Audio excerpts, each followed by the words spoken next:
Kami sebagai tim oposisi menolak keras mosi ini secara absolut. Pendidikan adalah hak dasar warga negara yang wajib dipenuhi melalui jaminan subsidi negara, bukan komoditas finansial komersial yang diutangkan kepada anak-anak muda. Batasan sikap kami pada debat kali ini adalah kami menolak segala bentuk komersialisasi ruang kelas yang membebankan utang finansial sejak usia muda, terutama kepada anak-anak dari kelas menengah ke kelas bawah. Kami sepakat bahwa pendidikan tinggi dan berkualitas memang membutuhkan dana yang besar. Namun solusi yang bisa diberikan adalah dengan cara mengalokasikan langsung uang negara, dengan cara memberikan KIP ataupun beasiswa, bukan malah membuat produk keuangan baru yang menjebak rakyat dalam lingkaran utang. Dewan juri yang terhormat, mari kita bicara tentang prinsip keadilan paling mendasar antara rakyat dan juga negara.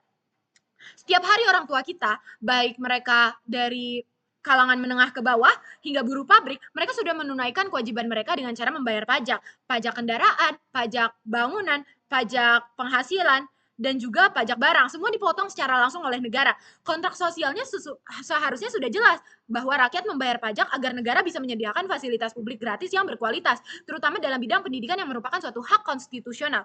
Lalu ketika tim pemerintah datang dan memprioritaskan student loan, mereka secara tidak langsung setuju pada ketidaklapisan secara berlapis, di mana rakyat dipaksa untuk membayar dua kali, yaitu membayar pajak dan juga membayar utang mereka beserta bunganya setelah mereka lulus kuliah.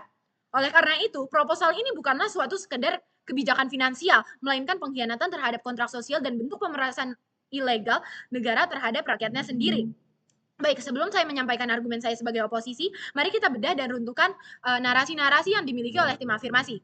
Baik, afirmasi mengklaim bahwa ini membuka akses bagi anak-anak miskin dan menghemat dana APBN. Namun menghemat dana APBN ini bukanlah suatu hal yang membuka akses, sedangkan merupakan bentuk pelepasan tanggung jawab negara, di mana Konstitusi Undang-Undang Dasar 1945 mengadatkan bahwa negara harus mencerdaskan bangsa-bangsa mereka, bukan menjadi lintah darat komersial bagi rakyatnya. Sehingga ketika student loan dilegalkan, kampus akan mendapatkan lampu hijau untuk menaikkan tarif UKT secara ugal-ugalan, karena mereka tahu mahasiswa miskin pun bisa dipaksa berutang ke bank. Lalu klaim bahwa beban utang membentuk mental kelas bawah yang tahan banting adalah suatu bentuk romantisasi kemiskinan yang sangat tidak manusiawi dan tidak masuk logika. Karena beban utang ratusan juta di usia belia bukanlah sebuah motivasi belajar, melainkan teror secara psikologis yang menghancurkan fokus akademik siswa. Sehingga saat mereka lulus, mereka hanya akan dibebankan dengan utang-utang yang mereka miliki, bukan beban dalam memilih karir-karir yang mereka inginkan. Baik, kini marilah kita masuk ke argumen paling krusial dari tim saya oposisi. Bagaimana student loan menciptakan perangkap lingkaran setan di tengah sekaratnya pasar kerja Indonesia. Afirmatif memiliki asumsi yang sangat naif di negara fiktif mereka, yaitu mereka akan kuliah, lulus, mendapatkan pekerjaan, mendapatkan kenaikan gaji, lalu mereka akan mampu untuk membayar utang-utang yang mereka miliki. Namun mari kita lihat status quo atau kenyataan yang sudah ada sekarang, di mana pasar kerja tidak lagi mudah untuk diakses. Bahkan sekedar lulusan-lulusan dari kampus-kampus top tier di Indonesia harus bersaing secara ketat antar pelajar yang juga sama-sama berkualitas dalam mendapatkan satu posisi dalam pekerjaan, di mana mereka sendiri harus menghadapi realita untuk bisa hidup sejahtera dan mampu di Indonesia. Mereka harus bekerja, dan untuk bekerja mereka harus minimal sarjana, dan untuk mendapatkan gelar sarjana mereka harus berkuliah dengan mengandalkan student loan karena beasiswa sendiri tidak dapat mencakup 100% dari UKT yang mereka miliki.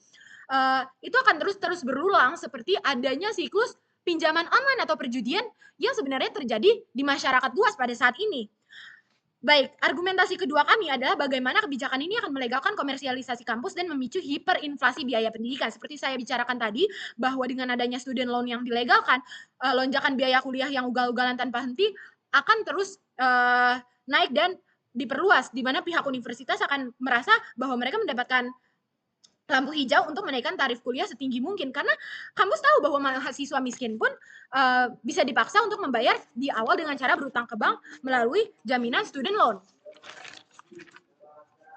Jika ini diterapkan secara massal di bawah proposal pemerintah, kampus tidak akan lagi berupaya melakukan efisiensi anggaran atau mencari dana abadi. Mereka hanya akan terus menaikkan UKT setiap tahun karena tahu ada dana talangan berupa utang siswa, di mana di sini universitas berubah dari fungsi sosial edukatif menjadi lembaga komersial. Seperti yang kita lihat sendiri, polemik Institut Teknologi Bandung yang sempat viral karena menawarkan opsi pembayaran UKT melalui skema pinjaman online, di mana institusi pendidikan tinggi terbaik di Indonesia pun mulai mengarahkan mahasiswanya yang kesulitan keuangan untuk berutang kepada lembaga non-bank berbiaya bunga tinggi. Itu adalah bukti nyata bahwa adanya hiperinflasi biaya kuliah.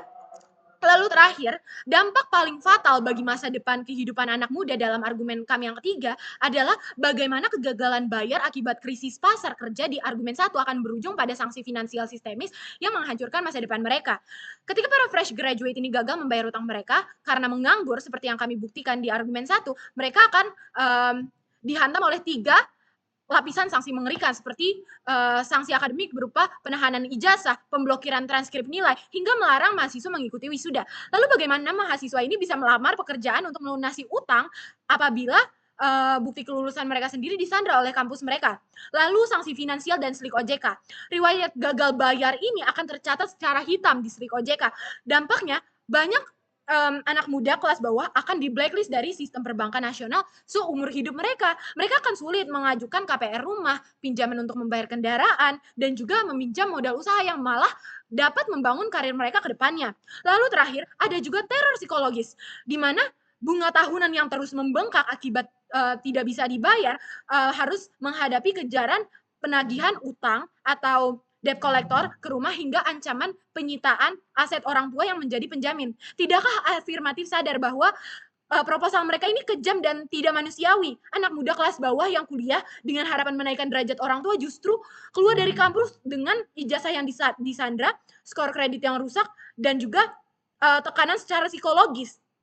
Baik, Dewan Juri yang terhormat, tugas konstitusi negara adalah untuk mencerdaskan bangsa menggunakan uang pajak rakyat, bukan justru memeras rakyat 2 kali lewat adanya cicilan hutang kuliah. Pendidikan adalah hak dasar yang wajib disubsidi, bukan barang dagangan secara komersil. Oleh karena itu, kami sebagai tim oposisi sekali lagi menyatakan dengan lantang, tegas, dan tanpa adanya keraguan sekalipun bahwa kami menolak berdirinya MOS ini secara absolut. Terima kasih.